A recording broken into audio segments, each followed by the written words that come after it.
one other thing, Pakistan. Yeah. I know you've been saying in recent weeks that it's you're not going to come until a government is formed, but there's a coalition that actually is being formed between two of the major factions without Imran Khan's enforcement. Is there an idea that this is a representative government? How does the U.S. feel about this? Look, again, I don't want to comment on the government before it's formed. Ultimately, as is the case whenever you see coalition politics taking place inside any given country, it's a decision for that country itself, not something that we would weigh in on. Sure. And in terms of, I know in the past you've talked about allegations of fraud, of rigging.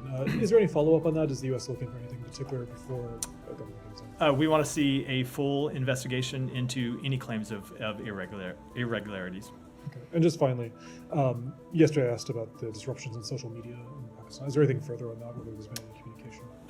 So we are concerned by any report of restrictions on the exercise of the freedom of expression and association in Pakistan, including the partial or complete government-imposed internet shutdowns, which includes, of course, on social media platforms. We continue to call on Pakistan to respect freedom of expression and restore access to any social media that has been restricted, including Twitter, I think now known as X. We have and will continue to emphasize the importance of respecting these fundamental freedoms during our engagements with Pakistani officials. Sure. And just finally, has that been communicated through official channels? It has been. Yeah. Go ahead, right here. The Foreign Policy magazine, in a recent report titled "The Taliban Wants a Piece of Pakistan," reveals that Taliban engaging to border tension with Pakistan through the supporting TTP, while the Taliban publicly refused the. Well, I'm sorry. What was that? What was this?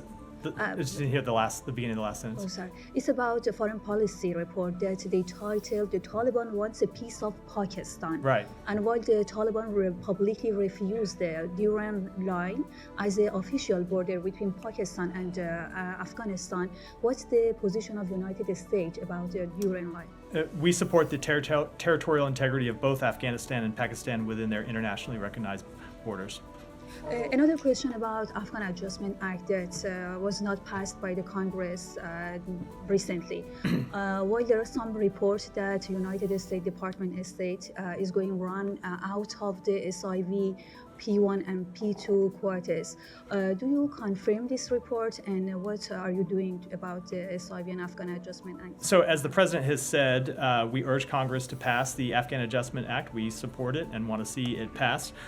When it comes to special immigrant visas, I would just note that in the last fiscal year, 2023, the government issued more than 18,000 special immigrant visas to Afghan applicants outside the U.S. That was the most in any single year.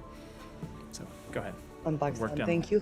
Pakistan Ambassador Masood Khan here in DC yesterday said that Pakistan is pleading with the US Congress, to help restore the US military aid that was suspended in 2018 by the Trump administration. Is the US considering restoring the program, given that Pakistan is a major known NATO ally in the region? I just don't have any comment on that.